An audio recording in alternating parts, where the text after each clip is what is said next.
President Trump has struck a deal with Zelenskyy and Ukraine. In Ukraine-related news, a long-anticipated deal has finally been reached. Ukraine and the United States have signed a major economic deal to launch the U.S.-Ukraine Reconstruction Investment Fund. This was announced today by U.S. Treasury Secretary Scott Bessent about the agreement, which was signed last night. Now, this gives the United States access to Ukraine's valuable rare earth minerals. It will also allow us to put scientists, workers on the ground, investment capital in order to extract that, turn it into money, and get that money back for the United States of America. Trump told Ukraine this was not a gift from Biden. This money must be repaid. This is how they're going to do it. Now, Scott Bessent stated, as the president has said, the United States is committed to helping facilitate the end of this cruel and senseless war. This agreement signals clearly to Russia that the Trump administration is committed to a peace process centered on free, sovereign, and prosperous Ukraine in the long term. Basically, the goal here is to help Ukraine pay off their war debt, rebuild their country, boost security by using its rich resources like graphite, titanium, lithium, gold, silver, all of that. Now, Ukraine's economy minister stated that this was a good deal and that this will give protection to Ukraine and could help end the war. This is definitely a big day. Even Putin congratulated Trump on getting this signed. Now we need this war to come to an end. However, Trump didn't stop there. President Trump has put China, India, Russia, and Iran on notice and is letting people know around the world you can no longer trade with Iran. So let me just bring up here what he had to say, because I want to just read directly what he had to say. He said, alert, all purchases of Iranian oil or petrochemical products must stop now. Any country or person who buys any amount of oil or petrochemicals from Iran will be subject to immediately secondary sanctions. They will not be allowed to do business with the United States of America in any way, shape, or form. Thank you for your attention to this matter, President Donald J. Trump. So Trump is putting China, Russia, others on notice. We're not messing around anymore. It is time to stop attacking us in the Red Sea, to get the Houthis on a chain, and I'm going to cover that a little bit more here in a minute. Now, with the tariffs over in China, hundreds of factory workers are protesting President Trump's tariffs because they have triggered layoffs and unpaid wages. At BYD, for example, a leading electric vehicle manufacturer, thousands of employees walked off the job saying that their wages were cut and that promises were broken, despite the company saying that they were going to expand despite the tariffs. Experts say that China's economy is under more stress than its leaders will admit. However, those leaders are now saying, China's fine. We're about to grow by 5%. According to state-run Xinhua on Wednesday, Chinese President Xi Jinping urged action to adjust to changes in the global environment and improve economic plans. So this doesn't mean that they're about to back down. I don't know what it means, but China is definitely hurting from the Trump tariffs. Furthermore, Trump has never been more confident in the effectiveness of his tariffs. In a post on Truth Social, Trump stated, "This is Biden's stock market, not Trump's. I didn't take over until January 20th. Tariffs will soon start kicking in, and companies are starting to move into the USA in record numbers. Our country will boom, but we have to get rid of the Biden overhang. This will take a while. Has nothing to do with tariffs, only that he left us with bad numbers. But when that boom begins, it will be like no other. Be patient." So Trump is finding a lot of confidence in his tariff approach. They just inked a deal with India. They've got 150 other countries trying to ink a deal right now. The only one that's kicking back is China, and it is hurting China, as I told you. Now, Trump's tariffs confidence is up. Guess who else has confidence in Trump? That's right, Stephen A. Smith, the sports commentator, who is also the #1 person to run for president in 2028. Trump actually encouraged him yesterday. You should run for president. You would be great. But listen to what Stephen A. Smith had to say. I had no problem with the answers. I mean, obviously, he was long-winded in saying what he was saying. It was hard to dispute some of the things that he was saying. He is a person that obviously thinks that this country was in a very, very bad state prior to the election. He has his belief system. He has his constituency to answer to. He's very, very big on saying that he's trying to fulfill the promises he made to the people who put him in office. I think that when you look at an elected official, if that's their approach, fact of the matter is we kind of wish that most politicians were like that in terms of I'm going to do what I said to my constituents I was going to do.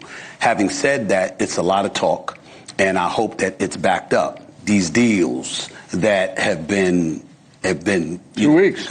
Okay, well, when you're going to announce them, who are they with? How real are they, etc. I'm not questioning. I'm not saying that it's not. I'm saying we want to see it. Just like they said, we've got over $2 trillion in commitments from companies everywhere. Well, who are these people? And when is it going to come to fruition? We have a right to ask those questions, just like I asked him about HBCUs. He said what he said. I was very, very pleased with his answer. I hope he's true to his word. Now, isn't that crazy? Here's one of the top, most vocal Democrats, who I believe is a moderate. He's concerned about the black community. These are all really great things. But I think more and more he's getting red-pilled that whether he's a Democrat or not, left-leaning Democrats are crazy and more moderate centrists is the way to go. Now, I have no idea if he is actually going to run for president, but I thought that was pretty cool to hear someone who was very anti-Trump now saying, I like Trump. He's a politician that keeps his word. Wouldn't it be nice if more politicians kept their word? All right, now I've been showing you guys a lot of clips from Scott Jennings over at CNN. He's one of the only people that I can stand to listen to. He roasted the Democrats right to their face about trying to ruin America by flooding us with illegal immigrants. Listen to this. The political analysis of this, though, is, and a lot of average people are looking at it this way. Why is it that we can let 20 million people into the country just walk across, whatever, and there's no real process for them to do that, but then we have to individually pick out every single person and go through years upon years upon years of paperwork and this and that and the other, and all we're trying to do is send them back to where they came from because they came here illegally in the first place. 20 million in with no process. How do you get 20 million out with years and years of people fighting every single case? You could cherry pick any case you want. But the reality is the crisis that put Donald Trump in the White House was caused over years and years and years of neglect and letting people walk into here without any process at all. And now you're trying to gum up the works to keep them here. A lot of them came in. A lot of them came in with parole. A lot of them came in. CNN polling shows 54% of Americans want Mr. November Abrego polling showed Garcia Donald back. Trump won the That's election. CNN polling. The public is shifting. We are a sovereign nation, and you cannot just come into our country illegally whenever the heck you want, because we can't do it to any other country on the face of this earth. Asylum is a legal right. If you come in illegally, you have to leave. Americans are tired of that. We do not have unlimited resources. You know who was here illegally with a deportation order? Marco Rubio's grandfather. All right, We're not talking about Marco Rubio. How about these judges now trying to interfere with President Trump cleaning up America? I'm telling you, once all these illegals are out, we're going to see the price of rent come down, food, different things like that. The prices will come down because there won't be as much government money competing with your hard-earned money, and that will make things better. Now, this same person is going to be running to take over Mitch McConnell's seat, something that hasn't happened since 1980. But before I get into that, I want to tell you guys about today's video sponsor. When is the last time you checked on your home title? The legal document that proves it's your house? If you're like me, the answer is never. Well, guess what? Thanks to AI and the cyber world, scammers can steal your home title and your equity. Here's how it works. Criminals forge your signature on a document like this. They then use a fake notary stamp, pay a small fee to the county recorder, and boom, they have access to the equity in your home. Now, they don't want your house. They just want the money. They take out equity loans against your property, and you don't find out about it for 90 to 120 to 180 days.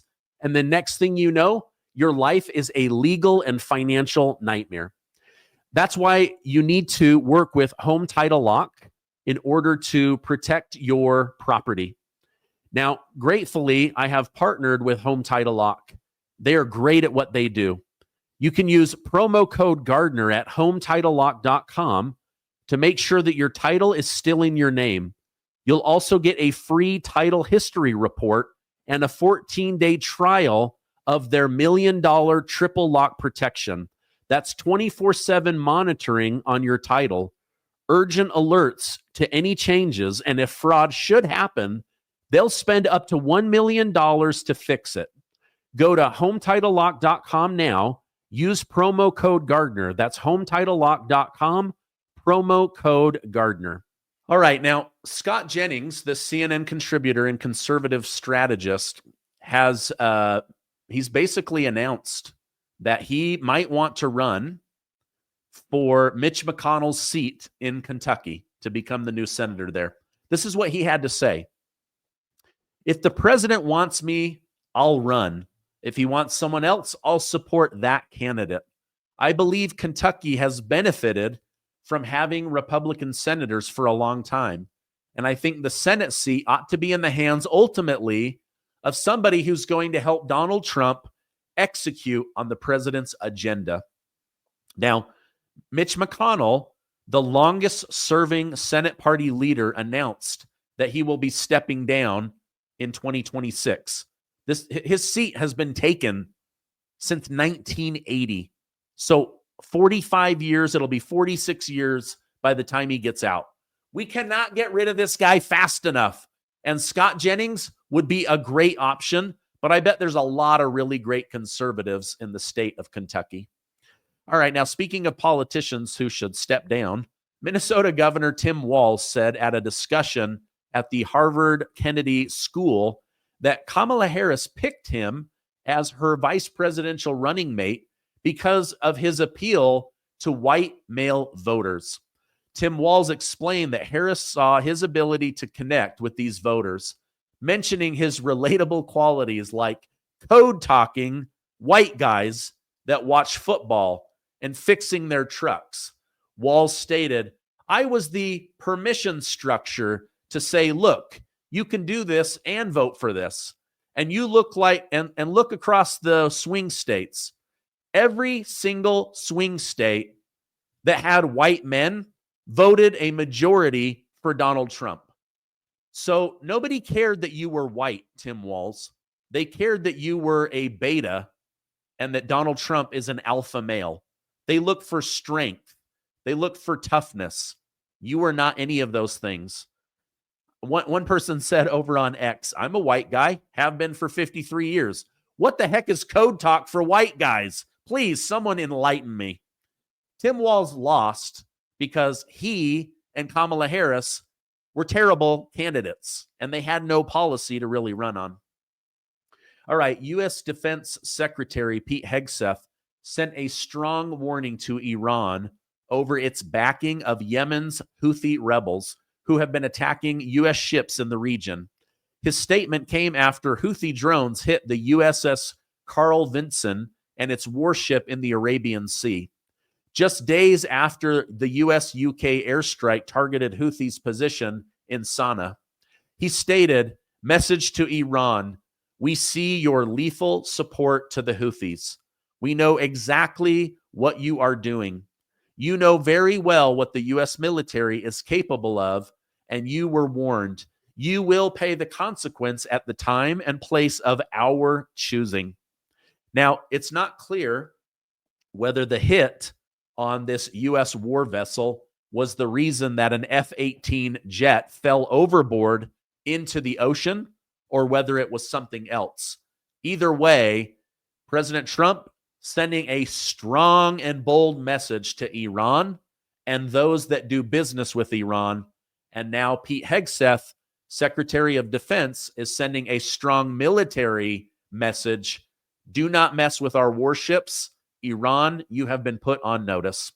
Now, I'm hoping that cooler heads will prevail, that some of these rebels will knock it off. If not, the U.S. military may be forced to retaliate or launch an airstrike.